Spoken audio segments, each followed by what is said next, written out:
आयुष्य दिलं आणि त्या 100 वर्षाच्या आयुष्यामध्ये 1 ते 30 वर्षाच्या वयाला तरुण वर्ग म्हणतात.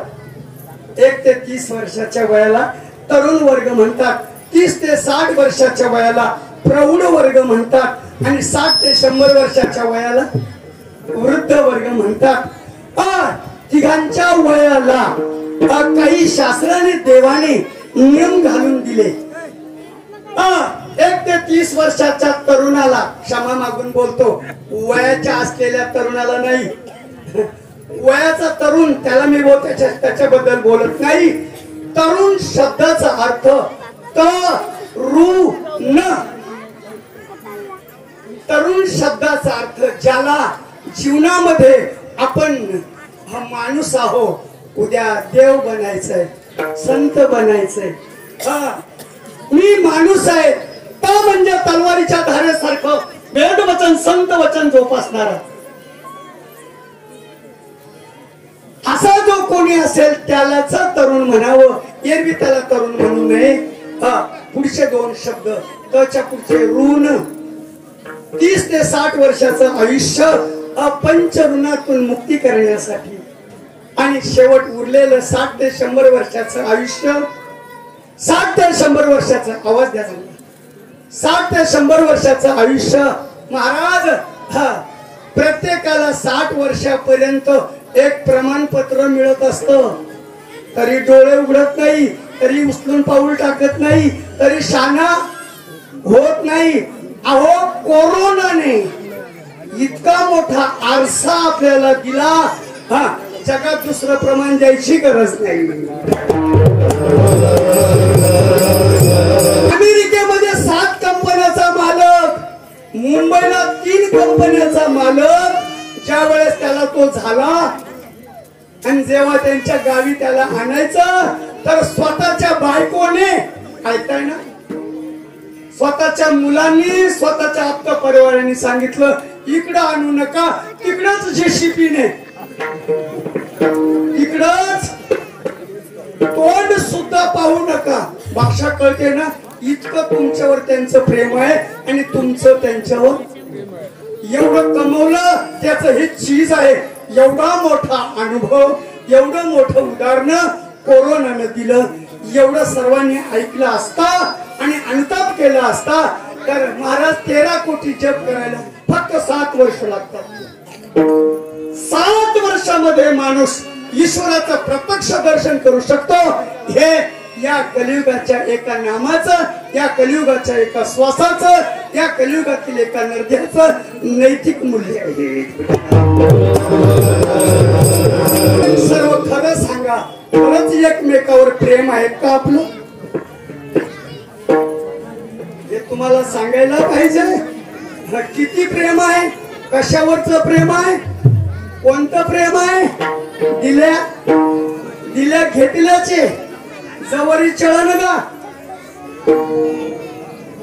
जगात जे तुम्ही ज्याला प्रेम म्हणतात ना, ते प्रेम प्रेम नाहीये. ज्यांनी प्रेम केलं, ज्यांनी पतीला ओळखलं, पती परमेश्वर म्हणून प्रेम केलं, तर 3 देवांना नाक घाशीत यावं लागलं. एवढं पतिव्रतेचं, सेवेचं, निष्काम सेवेचं, अंतर्बाह्य पवित्र सूचीचं सामर्थ्य आहे. महाराज, तुमच्या आशीर्वादाने मी 4 वेद, 6 शास्त्र, 18 पुराण कथा, समाधी स्थानावर माझ्या 4 कथा झाल्या. चव्हाण साहेब असताना आणि आता मागे नर्मदा महापुराण झालं, शिवपुराण, अशा प्रकारे 4-5 कथा झाल्या. मला ते नाही सांगायचंय, मला अंतरंग सांगायचंय. थोडं भजन करा. या निर्धाराचं नैतिक मूल्य, जीवन नैतिक मूल्य सूत्र आपल्याला कळलं पाहिजे. ऋण झाल्याशिवाय देव, ऋण झाल्याशिवाय देवी आपल्यासाठी कधीच येणार नाही, मदत करू शकणार नाही. आपण देवाला ऋणी केलं पाहिजे. ऋणी केल्याशिवाय तो प्रसन्न होत नाही. मूळ प्रसंगाला मी आता हात घालतो. जवळ त्र्यंबा नावाचं चितोड जवळ शक्तिपीठ आहे. हा गोसावी समाज एक षडदर्शन समाजामध्ये हा समाज मोडतो. जारकी यांच्या समाध्या आहेत, जारकी यांच्या समाध्या आहेत. जारकी हे गोसावी समाजातले आणि षडदर्शन परंपरेतले आहेत. म्हणून यांचं खरं आराध्य दैवत आहे माता पार्वती. हा त्यांचा अवतार आहे, माता पार्वतीचा अवतार आहे. माता पार्वतीला 2 मुलं होती, गणेशजी आणि कार्तिक स्वामी. आणि माता पार्वतीला 2 कन्या होत्या. माता पार्वतीला 2 मुली होत्या की एक भगवान भोलेनाथाच्या त्रिनेत्रातून निघालेली ठाण्याची वज्रेश्वरी माता, वज्रेश्वरी आणि माता पार्वतीच्या नेत्रातून निघालेल्या या 14 देवी या आपल्या पूर्णपणे हा जो मानव समाज आहे त्याच्या रक्षणासाठी मातेने आपल्या अवतारांना, आपल्या शक्तीला, आपल्या नेत्रातून निघालेल्या आपल्या कन्येला सांगितलं, ज्या वेळेस हे माझे भक्त आपल्या कार्यामध्ये सेवेमध्ये रत राहतील त्या कालामध्ये त्यांना संकटातून वाचव, संकटातून मुक्त कर. अशा प्रकारचा विशेष महिमान मी आपल्या पुढे मांडतोय. एक वेळेस समुद्र मंथन झालं.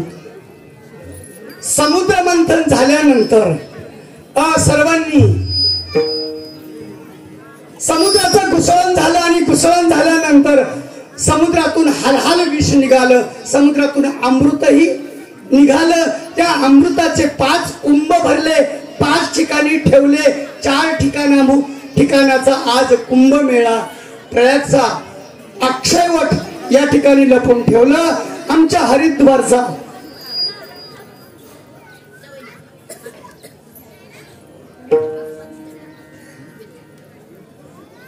हरिद्वारची कणखल भूमीमध्ये त्या ठिकाणी लपून ठेवलं आणि उज्जैनीच्या हरिसिद्धी शक्तीपीठाखाली लपून ठेवलं. आणि 4थं त्र्यंबकराज तीर्थामध्ये त्र्यंबकेश्वर ज्योतिर्लिंगाच्या शेजारी अमृतेश्वर कुंभ आहे, अमृतेश्वर मंदिर आहे. त्या विवरामध्ये हे 4 कुंभ लपून ठेवले. 4 ठिकाणी 4 कुंभ लपून ठेवले. एक कुंभ उरला, तो मोठा उरला. भोलेनाथानं भगवान महाविष्णूकडे पाहिलं आणि विष्णूंकडे पाहिल्यानंतर भगवान विष्णूंनी जाणलं की भोलेनाथ म्हणतात हे 5वं जरा त्यांच्या नजरेतून जरा सांभाळा.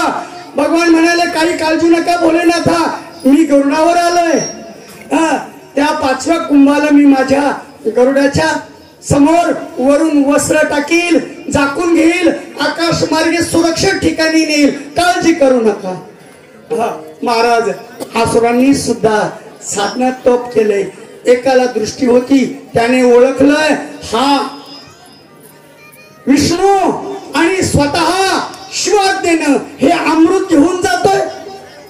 म्हणून त्याने काय केलं, गरुडाची मानच उडवावी. गरुडाची मान उडवली की गरुड खाली पडेल. अनायास हातामध्ये 4 कुंभापेक्षा मोठा कुंभ अमृत कुंभ आपल्याला प्राप्त होईल. म्हणून हात वारे करू लागला. भगवान विष्णूंना कळालं. भगवान भोलेनाथानं त्यांना प्रेरणा केली, सावधान, असं घडत आहे, असं होत आहे, समोरचा तो वृक्ष नाहीये, तो वृक्ष रूपामध्ये असुर आहेत. जरा तुम्ही आपल्या बोटातील त्याला सावध करा. आणि महाराज इंदोरीकर महाराज त्यांच्या अकोले तालुक्यामध्ये शेजारी एक मोठा पर्वत आहे, पूर्ण काळा पाषाण असा पर्वत आहे. भोलेनाथानं पाहिलं, भगवान विष्णूंनी पाहिलं, हा नाना रूप धारण करतो. गडीत वृक्ष होतो, गडीत पुरुष होतो, गडीत पिसाच्या सारखा दिसतोय. बोटातील फेकलं महाराज. तर नेमका त्या पर्वतावर रतनगड नावाचा पर्वत, त्या पर्वतावर तो बोटातला चक्र फेकलं तर महाराज 27 किलोमीटर जशी आपण एखाद्या फळाची खाप करावी असा तो पर्वत दुभंग झाला. आणि त्याच ठिकाणी त्याचा वध झाला. ते अमृत कुंभ भगवान विष्णूंच्या हातातून गरुडाच्या एका दिशेतून ते पडलं. ते त्या भेगेमध्ये गेलं आणि भेगे जाऊन खाली गेलं. भोलेनाथाने विचार केला, बस आपल्या हाती आलं, त्यांच्या हाती गेलं नाही. स्वयंभू प्रगट झाले आणि भगवान विष्णूंना म्हणाले, काही का होईना त्यांच्या ताब्यात जाऊ दिलं नाही. आपल्याला ते अमृत सुरक्षित आपल्या हाती आलं. म्हणून त्या ठिकाणाहून एक नदी उगम पावली. तीच प्रवरा नदी, म्हणून तिला अमृत वाहिनी म्हणतात. याचं हे 5वं कारण आहे. भारतातील महाराष्ट्रातील एक कन्या, दुर्दैव, एकाने तिला त्या कालामध्ये उचललं आणि पाकिस्तान मध्ये नेलं. तिच्याशी विवाह केला. ती कुठली होती? भारतीय सनातन संस्कृतीतल्या परंपरेतली होती. तिथं गेली, देवदेवींची उपासना करू लागली. तो विरोध करायचा, करू देत नव्हता.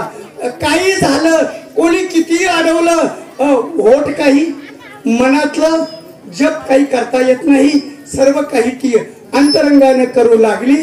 आणि शेवटी महाराज तिला पुत्र झाला. पण पुत्र झाला तर मातेचं दर्शन होत नाही. हा तिकडं भारतामध्ये जाऊ देत नाही. काय करावं? म्हणून महाराज तिनं एकच गोष्ट केली, एकदम आक्रोश केला. मातेने विचार केला, काहीतरी लीला केली पाहिजे. म्हणून पुत्र झाला पण तिच्या स्तनाला दूध नाहीये. त्यावेळेस तिने माता पार्वतीची प्रार्थना केली की मैया, दिलं हे बालक पण त्याला दूध नाहीये, काळजी करू नको. माता पार्वतीनं स्तन दाबला आणि त्यातून एक शक्ती प्रगट झाली. तिच्याकडे गेली. तीच कराचीची हिंगलाज माता आणि तीच पुन्हा सप्तशृंगीच्या माहेरून मी खानदेशामध्ये ठाण्याच्या वज्रेश्वरीचं जन्मस्थळ आणि गडावरच्या मातेचं जन्मस्थळ खानदेशामध्ये एरंडोल तालुक्यामध्ये सप्तशृंगीचं माहेर तिथं राहतो. त्या जागेचं 9000 वर्षांनंतर यंदा संशोधन झालं की सप्तशृंगीच्या माहेरी त्या ठिकाणी शिव पार्वतीने एक कल्प गौप्यवास केला. तिन्ही लोकातील देवांना, ब्रह्मा विष्णू महेशांना, दत्तांना, नवनाथांना त्या ठिकाणी मंत्र दिले, विद्या दिल्या, शक्ती दिली आणि त्या ठिकाणी सर्वांना तुमचे संप्रदाय सिद्धीचे सागर बनव हे वरदान तिथं मिळालं. मला या करता सांगायचंय, आपल्या सर्व समाजाची कुलस्वामिनी शिव आणि शक्ती आहे. म्हणजे भगवान शिव आणि माता पार्वती आहेत. या समाजाची माता पार्वती ही कुलस्वामिनी आहे आणि विशोद माता ही आपल्या कन्येचा अवतार आहे. माता पार्वतीच्या कन्येचा अवतार आहे. एखादी आई मुलीकडून चांगलं करून घेते, एखादा बाप मुलाच्या निमित्तानं काहीतरी करून घेतो. अशा प्रकारे आपण स्वतः भक्तांकरता धावत जावं, प्रगट व्हावं, संकटमुक्त करावं आणि आपल्याच या सामान्य जीवाला तारून नेण्याची नौका व्हावं. अशा प्रकारचं महिमान हा आकडा 2 समुद्र मंथन झालं. अमृताबद्दल बोललो, हाल विष निघालं.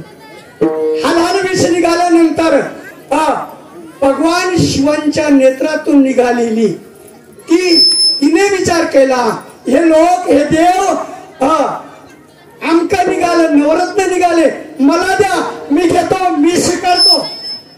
पण ज्या वेळेस हाल विष निघालं तर कोणीच घ्यायला तयार नाही.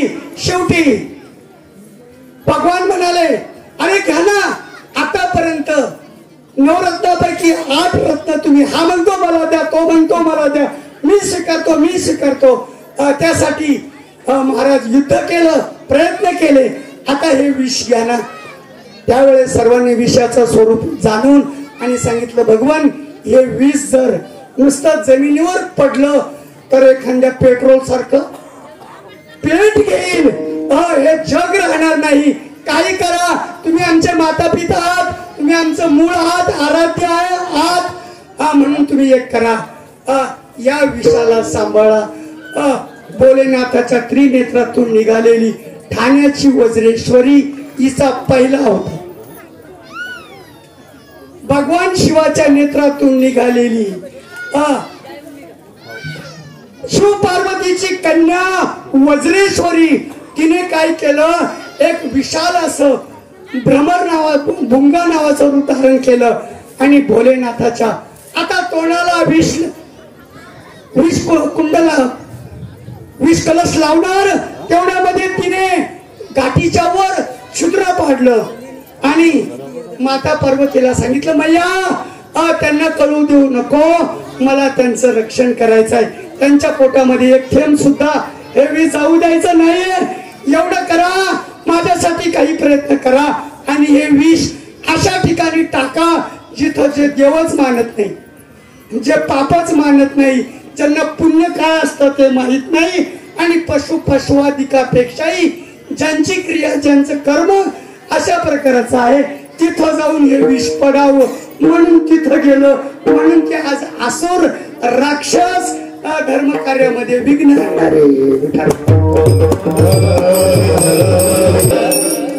महाराज आपल्या कन्येनं पित्याला वाचवण्याकरता, विषापासून वाचवण्याकरता इथं छिद्र पाडलं आणि माता पार्वतीला सांगितलं, मला असं कार्य करा.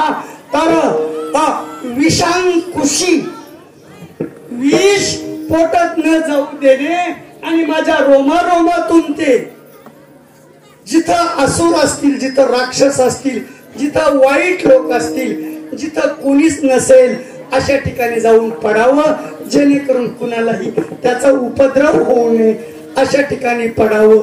म्हणून त्या अवताराला विषांकुशी अवतार मानलं.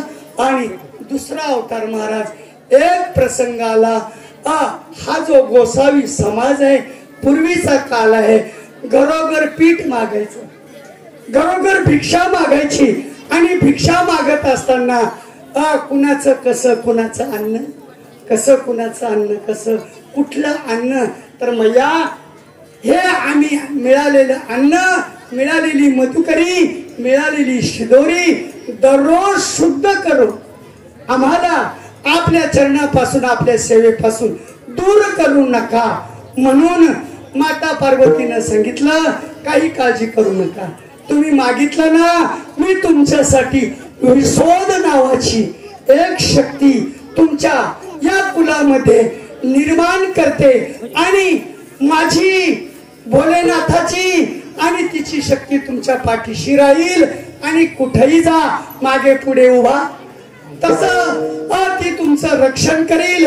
आणि मग तुम्ही महाराज पूर्वीचा काल असं काही घडलं, बुभार वाढला की मग त्या ठिकाणी कुठला तरी रोग निर्माण व्हायचा, मानमुडी सारखे आजार निर्माण व्हायचे, कुठले तरी वाईट आजार निर्माण व्हायचे. मग गावाची गावं ते गाव सोडून जायचे, लोक गाव सोडून जायचे आणि मग भ्रमण करत असताना, भटकंती करत असताना महाराज या समाजाचं रक्षण माता पार्वतीच्या प्रत्यक्ष कन्येनं पहिला अवतार घेतला मनसा देवी हरिद्वार, दुसरा अवतार घेतला हरिसिद्धी उज्जैनी, तिसरा अवतार घेतला आमच्या सप्तशृंगीच्या माहेरी वज्रेश्वरी आणि चौथा अवतार घेतला विषांकुशी, पाचवा अवतार घेतला नागकन्या, पाताळात जाऊन असुरांना धडा शिकवला. असे या भोलेनाथाच्या माता पार्वतीच्या दोन्ही कन्यांनी एकीनं 21 अवतार घेतले आणि एकीनं 11 अवतार घेतले. त्यापैकी हा विसोद माता अवतार हा तुमच्या उपासनेचं फल तुमच्या रक्षणासाठी आज आहे. महाराज विसोदा मातेचं, विसोद मातेचं जर तुम्ही भजन केलं, उपासना केली, नामस्मरण केलं तर पार्वतीने त्यांना वचन दिलं, जो कोणी यांची उपासना करील मी त्याचं रक्षण करील, मी त्याची सांभाळ करणारी, मी आदिशक्ती अनंत रूप धारण करून त्यांचं रक्षण करील. भोलेनाथांनी सुद्धा सांगितलं, जो कोणी माझ्या पुत्रांची पुत्रींची इच्छा पूर्ण करील, त्यांची सेवा करील, तर मी अर्धनारी नटेश्वर आम्ही दोघं त्यांच्यासाठी केव्हाही प्रगट होऊन त्यांना संकट मुक्त करू. अशा प्रकाराचं मी तुम्हाला 21, 11 आणि 5 अशा अवतारांची अवतार संहिता सांगितली. विसौद माता कोण आहे, कुठली आहेत, का निर्माण झाली, त्याची कारण तुम्ही कोणत्या समाजासाठी निर्माण झाली, असा सविस्तर इतिहास मी आपल्या पुढे मांडला. थोडं किंचित 5 मिनिटं अभंगाकडे वळू. देवा करता केल्यानंतर, देवानं माग म्हटल्यानंतर मागावं, इतकी भक्ती. देव प्रसन्न होऊन तो त्याने माग म्हणावं एवढी भक्ती करावी, अशी भक्ती करावी. अशी भक्ती केल्यानंतर जगद्गुरु तुकोबराय ज्या कुलामध्ये जन्माला आले, विश्वंभर स्वामींच्या 7 पिढ्या त्या कुलामध्ये ते जन्माला आले. थोडं क्षमा मागून बोलतो, आजच्या तरुणाने, आजच्या शहाण्यांनी थोरा मोठ्यांच्या संतांच्या संगतीत राहावं. इतरांचा कलियुगाचा वारा इतका त्यांच्यावर परिणाम करतो, क्षणात त्याच्या मनामध्ये दुर्बुद्धी निर्माण करतो, क्षणात विकृती निर्माण करतो आणि त्याचं पतन त्याच्या हाताने करून घेतो. आजचा तरुण इकडे यायला तयार नाही, पण थोड्याच दिवसामध्ये जर तरुणाने सनातन धर्म परंपरेची किंवा अध्यात्माची कास धरली नाही तर रडायला माणूस मिळणार नाही. एवढं कारण मोबाईल आणि नाही लग्न होत नाही, असं होत नाही का असं करत तर मग फक्त आत्महत्या करणे, व्यसनामध्ये अडकणं. हा तरुणांना माझी विनंती आहे की सर्व तरुणांनी तुमच्या आयुष्याच्या श्रमाचं फल काय, तर तुमचा पुत्र आहेत. भाषा कळते ना माझी? तुमच्या आयुष्याच्या श्रमाचं फल काय आहे? पुत्र आहे. तुमच्या आयुष्याच्या श्रमाचं फल काय आहे? पुत्री आहेत. आणि त्या दोघांनी जर आपल्या नाकाला, आपल्या कुळाला, आपल्या घराण्याला जर कलंक लावला तर त्याच्यासारखं पतन, त्याच्यासारखं जगणं. थोडं एक शब्द बोलतो, आयुष्यभर तो शब्द विसरू नका. नाही उत्थान झालं तरी चालेल, पण पतन नकोय. एवढा शब्द आयुष्यात विसरू नका. कोरडी भाकर खा, शिळी भाकर खा, 2 दिवसाची खा, पण पतन नकोय. आणि आज हे मिळवण्यासाठी, बोधप्राप्तीसाठी आज माणसं क्षमा मागून बोलतो, नरकात हात घालायला, नरकात तोंड घालायला तयार आहेत. अन्य मार्गाची संपत्ती जर आपल्या संपत्तीत आली तर ती त्याला कधी गप्प बसू देत नाही. विनाशकाले विपरीत बुद्धी निर्माण करती. आणि मग काय होतं ऐका, स्मृतिभ्रंशात बुद्धिनाशो, बुद्धिनाशात प्रणशती, पतन ठरलेलं आहे. म्हणून आलात नरदेहा, पाठवलं नरदेह देऊन, माणूस म्हणून मरायचं का पशु म्हणून, का राक्षस म्हणून, का नरक म्हणून मरायचं, हे सर्वांनी ठरवा.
संगतीत राहावं. जगद्गुरु तुकोबराय थोरा मोठ्यांच्या संगतीत राहावं लागले आणि त्यांना कळालं कुलस्वामिनी म्हणजे काय, कुलदेवता म्हणजे काय, कुलपरंपरा म्हणजे काय. ऐका कान उघडे करून, ज्यांनी कुलस्वामिनी, कुलदेवता, कुलपरंपरेला शोधलं नाही, तिची उपासना केली नाही तर तिघींचा कोप होतो, शाप मिळतो आणि पुढचा बोल काही अशी गती प्राप्त होते. म्हणून कुलस्वामिनी, कुलदेवता आणि कुलपरंपरा याची उपासना केली पाहिजे. अजून मला पुढचं सांगायचंय. जगद्गुरु तुकोबरायांना ऐकायला मिळालं की आपली कुलस्वामिनी चैतन्य परंपरेतील आहे. बाबाजी चैतन्य आपली कुलस्वामिनी चैतन्य परंपरेतली आहेत. पण आपल्या घरातून पंढरपूरची वारी सुद्धा आहे. त्याला पंढरपूरच्या वारीचा नियम सांगितलं. पायी जावं लागतं, चंद्रभागेचं स्नान करावं लागतं, प्रदक्षिणा करावी लागते. दर वारीला महिन्यातून प्रत्येक वारीला महिन्याला तरी, नाही तर 2 तरी, आषाढी कार्तिकी तरी. म्हणून जगद्गुरु तुकोबराय दर वारीला दर महिन्याला पंढरपूरला जाऊ लागले. आणि जात असताना महाराज ऐका जरा तुकोबरायांचा इतिहास. तुकोबराय अवतारिक का संसारिक? तुकोबराय अवतारिक का संसारिक? जर संसारिक असते तर त्यांच्या मुखातून त्यांना एक अभंग निघाला नसता. येतो जातो आम्ही देवाचे सांगात. तुकोबराय जर संसारिकच असते तर ते म्हणतात लंका घेतली तरी होतो आम्ही, गोवळे गाई वळीत होतो आम्ही. याचा अर्थ तुकोबराय अवतारिक होते. अवतारिकच असल्यामुळे थोडा मोठ्यांचा बोध घेतला. पंढरपूरला गेले आणि पंढरपूरला गेल्यानंतर महाराज भगवान विष्णूंनी 24 अवतार घेतले. 24 अवतारामध्ये तुकोबराय जेव्हा अवतार घेतला तेव्हा तुका त्यांचे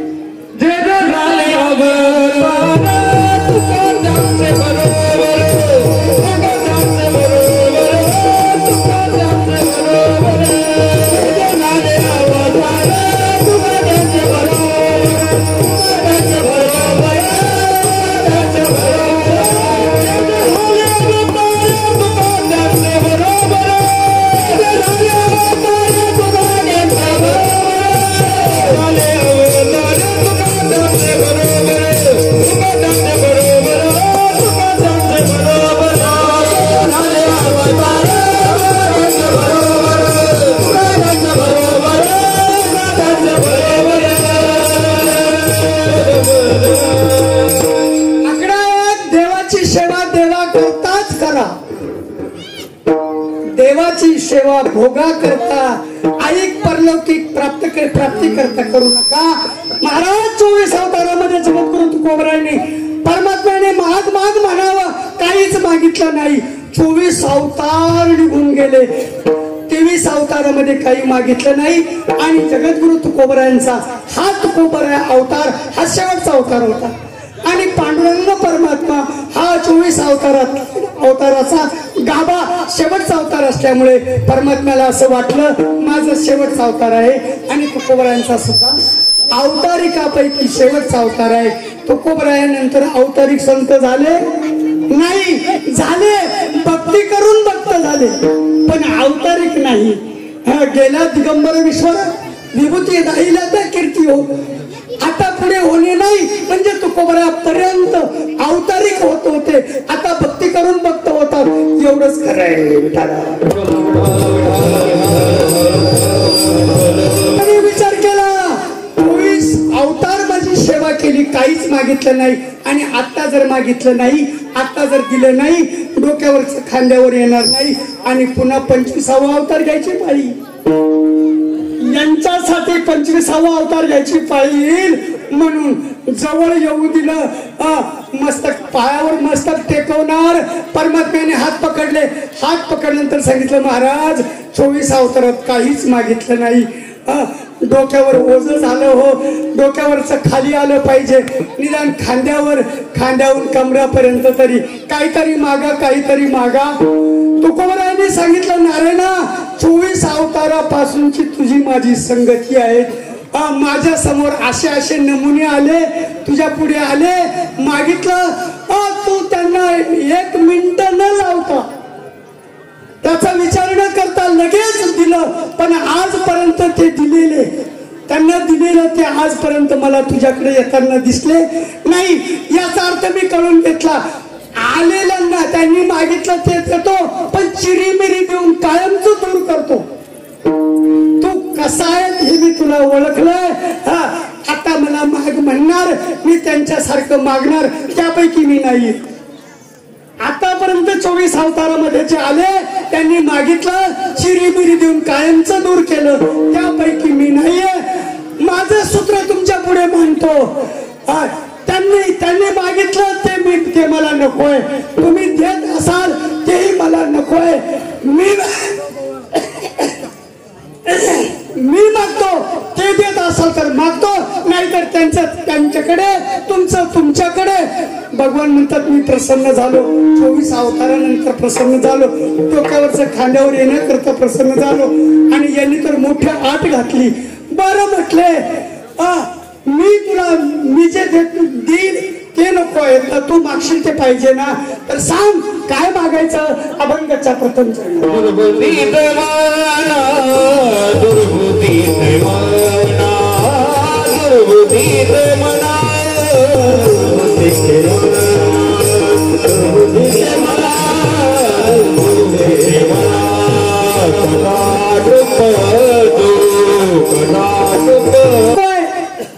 तुम्ही देण्याच्या तयारीत आहे, काहीतरी माग म्हणतात म्हणजे तुमच्या मनामध्ये याला हे द्यावं आणि गप्प करावं, त्यापैकी मी नाही.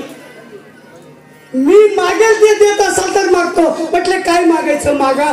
तुकोबरायांनी अशी मागणी मागितली, विचारशोरी मागणी मागितली.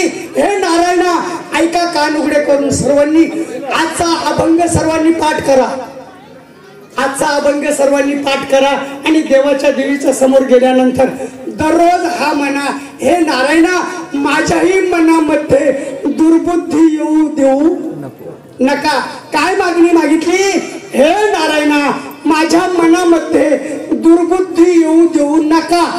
त्यावेळेस परमात्म्याने विचारलं, महाराज हवेली तालुक्यामध्ये 14 वर्षापासून पाण्याचा थेंब नाहीये. जरा लक्ष द्या, माझ्या बोलण्याकडे लक्ष द्या. हवेली तालुक्यामध्ये देहू परिसरामध्ये त्या काळामध्ये 14 वर्ष पाण्याचा थेंब पडला नाही. 14 वर्ष पाण्याचा थेंब पडला नाही.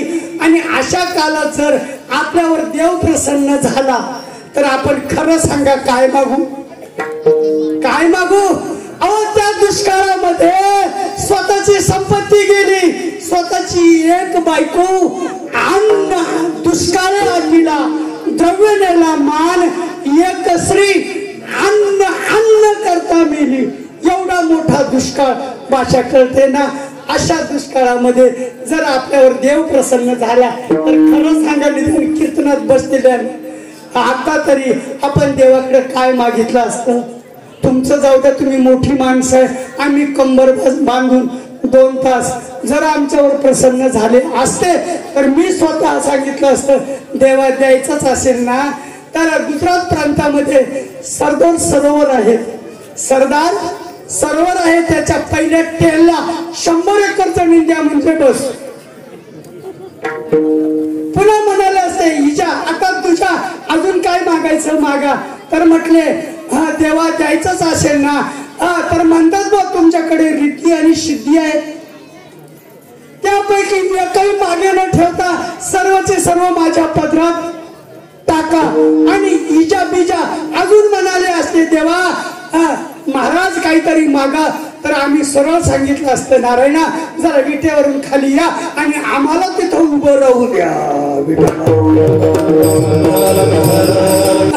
पण तुकोबरायांनी येणं मागताना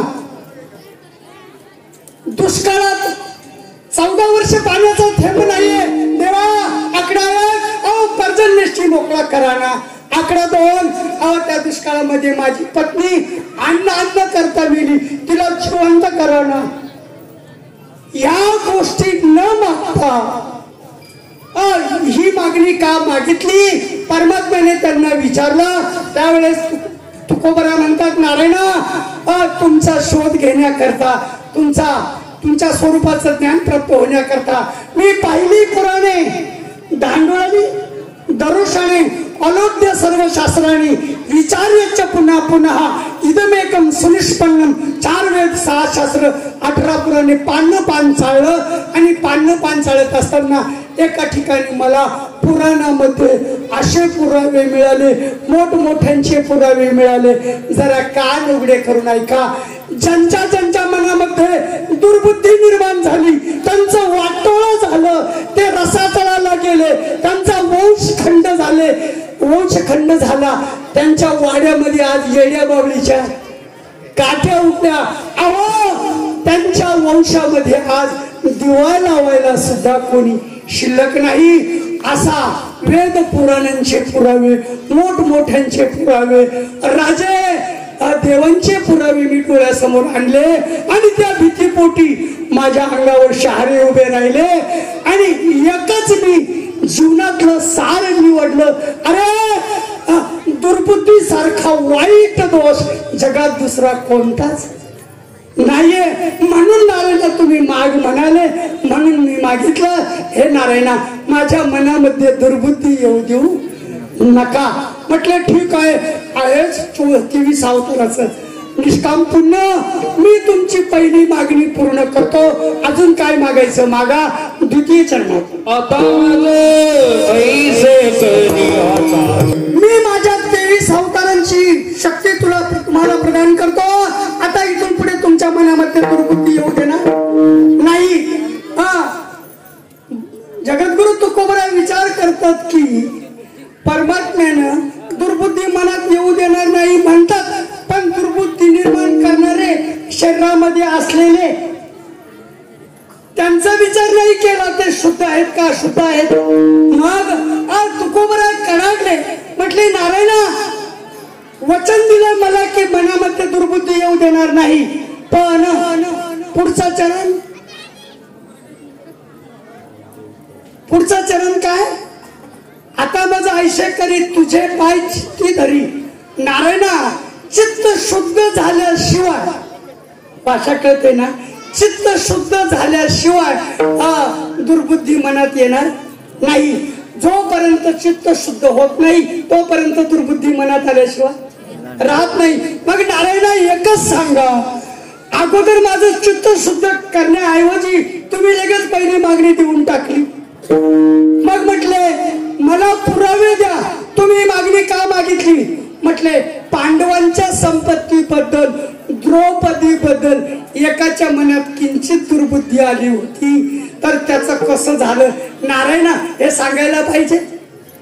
अहो, कोटी लक्ष घरे काशा आणि तांब्याची, शुद्ध कांचनाची सप्तकोटी, त्याच्याही मनामध्ये किंचित बुद्धी आली, तर त्याचं कसं झालं हे सांगायला.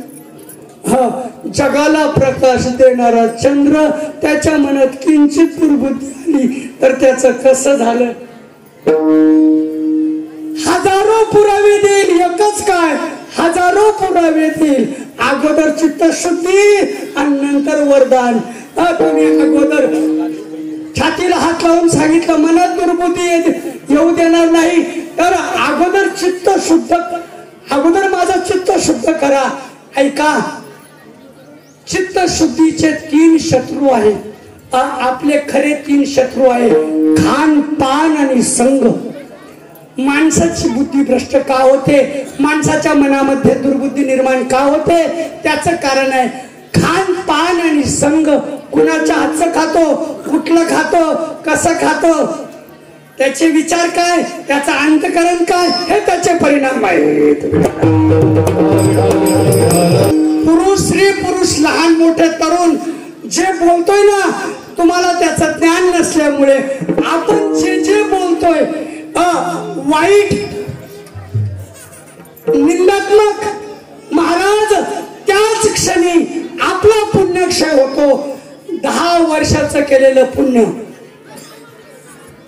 एक वेळा जर कुणाची निंदा केली, एक वेळा जर किंचित मनामध्ये दुर्बुद्धी आली, एक वेळा जर नकळत जर पाप घडलं, तर 10 वर्षाचा पुण्याचा क्षय.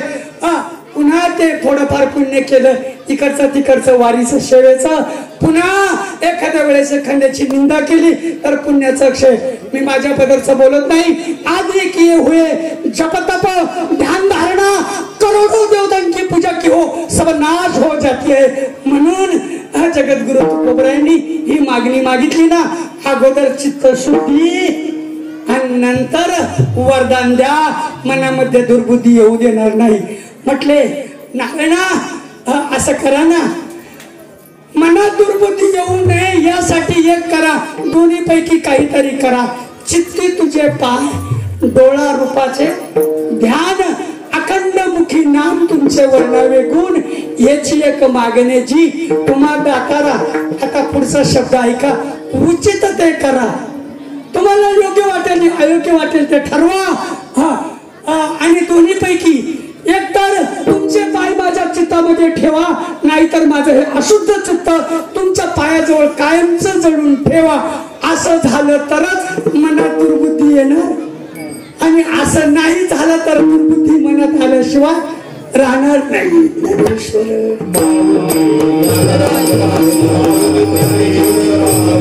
दुर्बुद्धी नाही येणं, हे नारायणा माझ्या मनामध्ये दुर्बुद्धी येऊ देऊ नका. हे माझं अशुद्ध चित्त तुमच्या पायाजवळ कायमचं जडून ठेवा, तरच मनामध्ये दुर्बुद्धी येणार नाही. तिसरा चरण, तिसरी मागणी. उपजला भाव, उपजला भाव, उपजला भाव.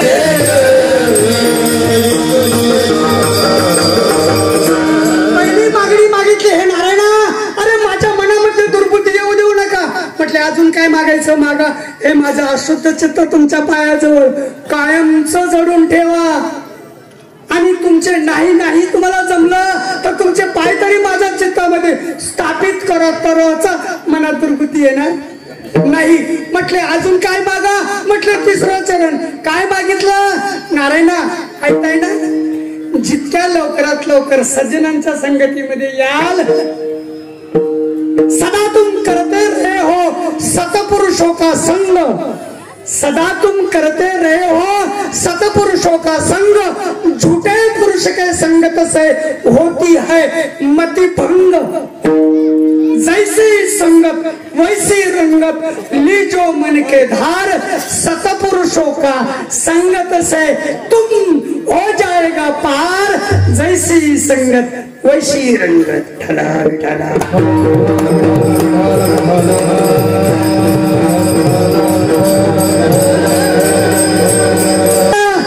सज्जनांच्या संगतीत गेल्यानंतर असं वाटतं निर्व्यसनी बनावं, माळ घालावी, वारी करावं, आदर्श जीवन जगावं. पण इकडून तिकडे गेला त्यांच्या संगतीत गेला तर असं वाटतं गळ्यात घातलेली, पुढचं बोलत नाही, पुढचं बोलत नाही. हे करावं. संगतीच माणसाला पथनाला नेते, आणि संगतीच माणसाला महान बनवते. संगतीनंच माणूस महान होतो, आणि संगतीनंच माणूस रसातळाला जातो. हे आजचं कीर्तन, आजच्या मातेचं वर्धापन दिनाचं कीर्तन आयुष्यात विसरू नका. बुद्धी निर्माण व्हावी असं रसायन तुम्ही, या पुड्या हे गुटके कुणी बनवले, असं रसायन तुम्ही घेता. महाराज ज्या दारूला, ऐका, ज्या दारूला ब्रह्मदेवाने शाप दिला, ती दारू आज जवळ जवळ प्रत्येकाची. पुढचं बोलत नाही. महाराज स्वतःच्या देवांगणानं मद्यपान सेवन करून नृत्य करायला आली. त्यावेळेस सर्व देव ब्रह्मदेवाकडे पाहून हसले, आणि ब्रह्मदेवाला वाईट वाटलं. मुलाकडून मुलीकडून चुकलं की बापाला, आई बापाला काय वाटतंय. तसाच प्रकार माझी देवांगना आणि ही दारू पिऊन आली, नृत्य करण्यासाठी आले. अगोदर वा सर्वच असा देव म्हणत होते. ब्रह्मदेवाचं शरीर, ब्रह्मदेवाचं अंतःकरण फुलत होतं. पण ज्या वेळेस ती दारू पिऊन आली ना, त्यावेळेस सर्वजण ब्रह्मदेवाकडे पाहून हसत होते. त्यावेळेस ब्रह्मदेवाला वाईट वाटलं, आणि ऐका कान उघडे करून त्या दारूलाही शाप दिला, आणि आपल्या कन्येलाही शाप दिला, म्हणजे आपल्या अप्सरेला, आपल्या देवांगणालाही शाप दिला. ऐका, ब्रह्मांड पुराणातील ओव्या, सुरवच असा नाचणी, नाचो आली मध्य पेऊनी, ताल चुकला तक्षणी, किशी ब्रह्मेने शापिले. मुलीला शाप दिला, जा चंद्र सूर्य आहे तोपर्यंत मृत्यू लोकात वृक्ष होऊन पडशील. आणि दारूला शाप दिला, जो कोणी तुझं सेवन करील त्याच्या पतनाचा मार्ग आजपासून सुरू होईल. दुर्गती पतन अधोगती. जो कोणी तुझं सेवन करील त्याच्या पदरामध्ये दुर्गती पतन यापेक्षा दुसरं काही नाही. म्हणून दारूला भगवान ब्रह्मदेवाचा शाप आहे. म्हणून जसं अन्न तसं रक्त तशी बुद्धी तशी कृती. म्हणून बापांनो पुढचं बोलत नाही. ते खाऊ नका, ते पिऊ नका, गुटखा खाऊ नका. वर्धापन दिन निमित्तानं वर्ष झालंय दर्शनाला जातो, पूजा अर्चा करतो, नारळ फोडतो. पण हे दोष नारळ कधी त्यांच्या पुढे मांडलं, कधी संकल्प केला, बस आजपासून ठरवा मी गुटखा खाणार नाही, आजपासून ठरवा मी मद्य पिणार नाही, आजपासून ठरवा 2 पायाचं 4 पायाचं, आजपासून ठरवा मी आई बापाची सेवा केल्याशिवाय घराच्या बाहेर पडणार नाही, अन्न घेणार नाही. महाराज सदाचाराची शान पांघरल्याशिवाय तुम्हाला बुद्धीचे अंकुर कसे प्राप्त होतील. नंतर दररोज म्हणा हे नारायणा, म्हणून माझ्याही मनामध्ये दुर्बुद्धी येऊ देऊ नका. नारायण हे माझं अशुद्ध चित्त आहे ना, हे तुमच्या पायाजवळ ठेवा. नसाल तर तुमचे पाय तरी माझ्या चित्तात ठेवा. चित्ती तुझे पाय डोळा रूपाचे ध्यान दोन्ही पैकी काहीतरी करा.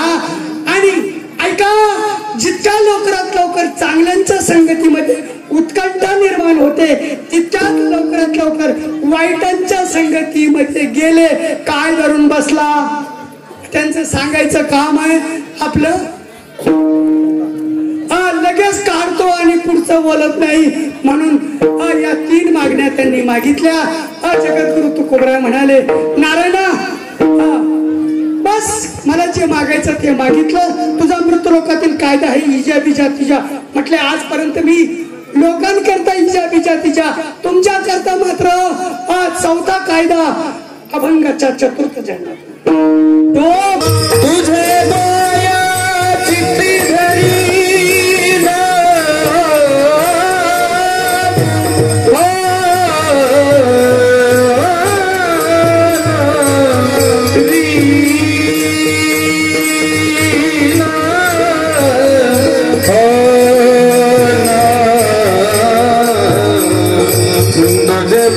शेवटच्या चरणामध्ये तुकोबरायने जीवनाचं सार सांगितलं. मी तुम्हाला सर्वांना विनंती करतो, फक्त या नरड्यामध्ये आलात जीवनाचं सार पदरी पाडून घ्या.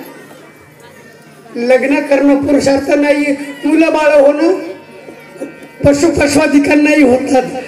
लग्न करणं पुरुषार्थ नाहीये, मुलं बाळ होणं पुरुषार्थ नाहीये, माड्या हायवेला बांधणं पुरुषार्थ नाहीये, पैसा गोळा करून पुढचाही बोलत नाही हा पुरुषार्थ नाहीये. पुरुषार्थ एकच आहे की या जन्मातच शेवटच्या श्वासाच्या आत देवाची प्राप्ती, देवाचं दर्शन करून घेणं हा खरा पुरुषार्थ आहे. म्हणून परमात्मा म्हणाले काय मागायचं मागा. म्हटले एकच द्या, मनात दुर्बुद्धी येऊ देऊ नका. हे अशुद्ध चित्त तुमच्या पायाजवळ ठेवा. निर्माण झालेली उत्कंठा शेवटच्या श्वासापर्यंत टिकवा. आणि नारायणा बस आता मला पुन्हा काहीतरी माग म्हणू नका. या 3 मागण्यामध्ये जो लाभ आहेत ना, मला त्रिभुवनामध्ये कोणत्याच पुराणात वेदात गाठ्यामध्ये सापडला नाही. तो लाभ मी एका अभंगामध्ये ओतलाय. तुका म्हणे आता लाभ नाही, या 3 मागण्या पुरत. ही माता पार्वतीच्या वज्रेश्वरी अवतारातील एक अवतार आहे.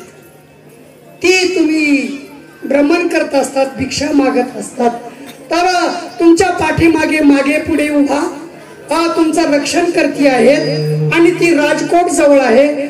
त्र्यंबकेश्वर नावाचं एक शक्तिपीठ आहे, त्या ठिकाणी आहेत. आणि तिथून तुम्ही त्यांची जी प्रतिमा आहे, ज्योत आहे, शक्ती आहे, ती इथे आणून प्रतिष्ठा केली. आणि ज्यांनी या कार्यासाठी शंकर बापू साळुंके पुजारी आहेत, चंद्रकांत बाजीराव साळुंके हे दुसरे सेवक आहेत, शिवलाल संपत साळुंके, अशी नाथ संप्रदायाची, दत्त संप्रदायाची जी षडदर्शन साधू समाज, कोसावे समाज